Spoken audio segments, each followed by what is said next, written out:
আসসালামু আলাইকুম। আমি মিথিলা রহমান খান বলছি মিরপুর থেকে। নূরের আম্মু ইউটিউব চ্যানেলে আপনাদের সবাইকে স্বাগত। কাছে এবং দূরে, গ্রাম এবং শহরে যে যেখান থেকে আমার ভিডিওটি দেখছেন, আশা করি সবাই ভালো আছেন। আল্লাহর রহমতে আমিও খুব ভালো আছি। আমি যেহেতু মাসের বাজারটা একসাথে করে নেই এবং সারা মাসের বাজারটা একসাথে গুছিয়ে রাখি, সেই কাজটাই করে নিচ্ছিলাম। এর মধ্যে আমার সাথে যা ঘটেছে বা আমি যা দেখেছি তা আসলেই হতাশাজনক বা দুঃখজনক। সেইটি আজকে আপনাদের সাথে শেয়ার করব। যদি ভিডিওটি আপনাদের উপকার আসে বা ভালো লাগে, তাহলে প্লিজ একটা লাইক করে চ্যানেলটি সাবস্ক্রাইব করে দেবেন।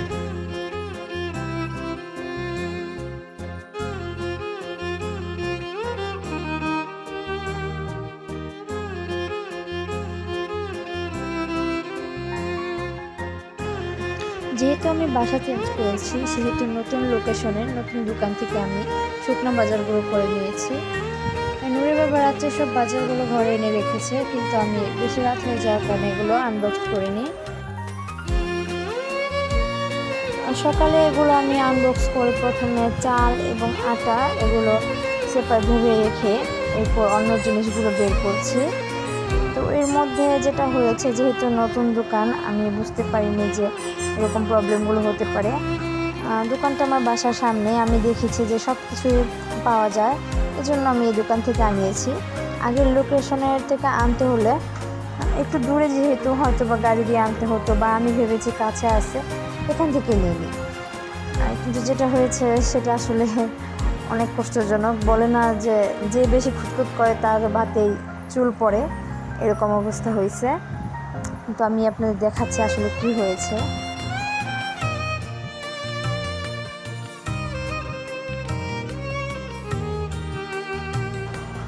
প্রথমে আমি পোলার চালটা ভরে নিলাম। তো এটা হচ্ছে প্যাকেট করা ছিল, কোনো প্রবলেম নেই, ডেট সব ঠিক আছে।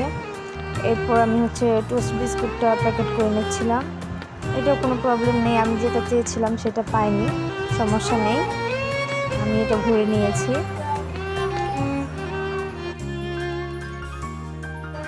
এরপর যেটা হয়েছে, আমি যখন ডালটা প্যাকেট খুললাম তখন দেখলাম ডালগুলো একদম মোটা। আপনারা বুঝতে পারছেন কিনা জানি না, এই ডালটা আসলে গলতে চায় না।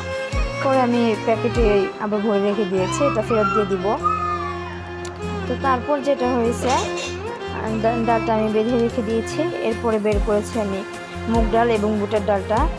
তো মুগ ডালটা বের করার পরে দেখলাম যে ভিতরে পোকা বা যে কালো কালো ছোটো ছোটো ময়লা এরকম অনেক আছে।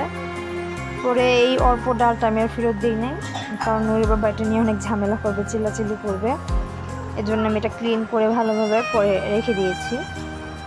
এরপর বুটের ডালটা ঠিকই ছিল, তবে হয়তো এটা পুরাতন ডাল, আর পুরাতন ডালটা আসলে গলতে চায় না।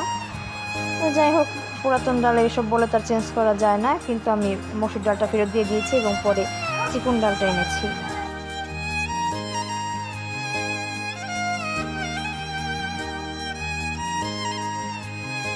এরপর আমি চিনিটা বাটিতে ভরে রাখার জন্য বের করেছি, এখানে পুরো 2 কেজি চিনি। তো চিনিটা যখন আমি বাটিতে ঢালছিলাম তখনই আমার চোখে পড়ছিল ছোট ছোট কিছু সাদা পাথরের মতো, প্লাস্টিকের মতো কালো কিছু ময়লা। তো আমি এটা ভালোভাবে নামিয়ে খেয়াল করে দেখলাম যে আসলে প্লাস্টিকের মতো। আপনারা দেখে বুঝতে পারছেন কিনা আমি জানি না, তো আসলে ছোটো ছোটো প্লাস্টিকের মতো ছিল। এগুলো পরে আমি হচ্ছে চালন দিয়ে চেলে বের করছি। আর কালো কালো ময়লা যেগুলো ছিল, এগুলো ছোট প্লাস্টিক পলিথিনের মতো ছিল। এগুলো অনেকগুলো চেষ্টা করছি বের করে ফেলার, সবগুলো পরিষ্কার করতে পারি নাই। পরে এটাও আমি ফেরত দিয়ে দিছি, এটা সম্ভব হয় নাই, খাওয়া তৃপ্তি আসছিল না।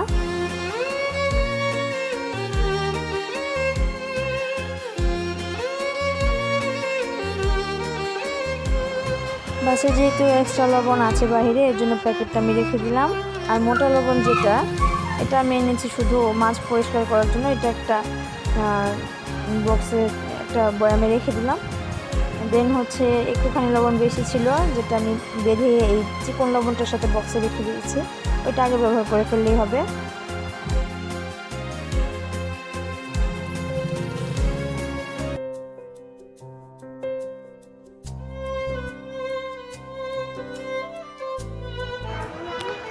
এখানে চানাচুরের বয়ামটাতে হচ্ছে আমি একটা স্ন্যাক্স আইটেম রাখছিলাম, পরে এটা বের করে অন্যটা ট্রান্সফার করে নিলাম, যেহেতু এবার চানাচুর বেশি করে নিয়েছি তো বড় বয়ামটাই লাগবে। দেন আমি হচ্ছে চানাচুরটা ভরে নিলাম।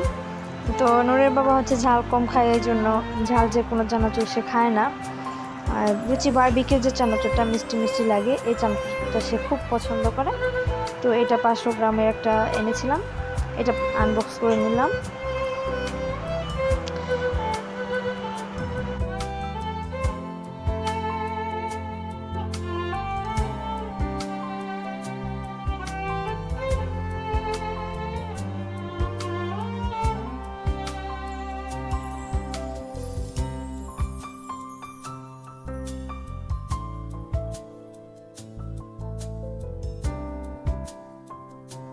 দেন যেটা হয়েছে এটা আসলে আমার খুব খারাপ লাগছে, যে একটা নুডলস প্যাকেট এনেছিলাম ম্যাগি ফ্যামিলি প্যাক, এটার সাথে হচ্ছে ফ্রি দিচ্ছে একটা যেটা মশলা নুডলস, এটা দেখে খুশি হয়েছি। পরে দেখলাম এখানে ইঁদুরে একটা ছিদ্র করে ফেলছে।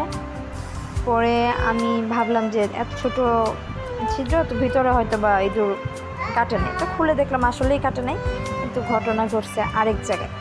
প্যাকেটের ভিতরে ম্যাগির যে প্যাকেটের ভিতরে আমি ছোট ছোট পোকা দেখতে পেলাম। তো এটা তো দোকান কর্তৃপক্ষের দোষ না, এটা হচ্ছে ম্যাগির যে ফ্যাক্টরি বা যেখান থেকে এটা প্যাকেটজাত হয় সেখান থেকে অবশ্যই তাহলে পুরাতন এই নুডলসটা এটার ভিতরে ভরে দিচ্ছে বা পোকাসহ ভরে দিছে। তো এটা যখন আমি খেয়াল করলাম এবং বুঝতে পারলাম এটা তো দোকানের থেকে হয়নি, প্যাকেটের ভিতরে পোকাটা কীভাবে গেল, তখন আমি ভাবলাম যে এটা হয়তো অনেক পুরাতন বা ডেট এক্সপায়ার হয়ে গেছে।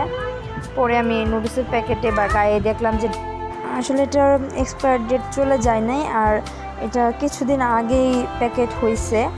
এটার ডেটটা দেখে আমি হতবাক হয়ে গেছি, তাহলে কিছুদিন আগে যদি এটা প্যাকেট হয়ে থাকে তাহলে এটার ভিতরে পোকা আসলো কী করে। তো আসলে ম্যাগি আমি ছোটোবেলা থেকে আমার মেয়েকে খাওয়াই বা আমিও খুব পছন্দ করতাম। তো ম্যাগি নুডলসের উপর থেকে আমার একটা বিশ্বাসই চলে গেল, এটা প্যাকেটজাত করার সময় এটার ভিতরে পোকা ছিল। তো এটা কত আগের একটা নুডলস প্যাকেট করে দিয়েছে, আমরা তো এক্সপায়ারি ডেট দেখে বিশ্বাস করে ফেলি যে এটা তো এক্সপায়ার হয় নাই এরকম।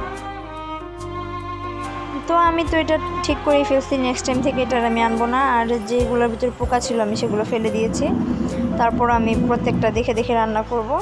আর যদি দেখি সমস্যা তাহলে আমি সবগুলো ফেলে দিব। এরপরে হচ্ছে তেজপাতা আনছিলাম, তো কিছু তেজপাতা আমি কেটে একটা বয়ামে রেখে দিলাম। এরপর তো আমি সবগুলো জিনিসেরই ডেট চেক করছিলাম, ডেট চেক করে কি হবে, ভিতরে তো সমস্যায় দেখলাম। তো এখানে হচ্ছে 2টা শ্যামের প্যাকেট, এরপর গোলাপ জল, এটারও ডেট ভালোই ছিল 25 সাল পর্যন্ত। দেন কেওড়া জল, এটারও ডেট ছিল 25 সাল পর্যন্ত। এরপরে ভিনেগার, এটারও 25 সাল পর্যন্ত ডেট ছিল। তো সরিষার তেল, এটার ডেট দেখলে যা না দেখলেও তা, এগুলো আসলে নষ্ট হওয়ার জিনিস না, সব কিছুরই ডেট ছিল। কিন্তু তারপর ওই যে মনে একটা খুঁতখুঁতি ভাব, সবগুলো ডেট চেক করে নিলাম। তো এই তো অবস্থা দেশে, এখন কি খাবো, কোনটা শান্তি।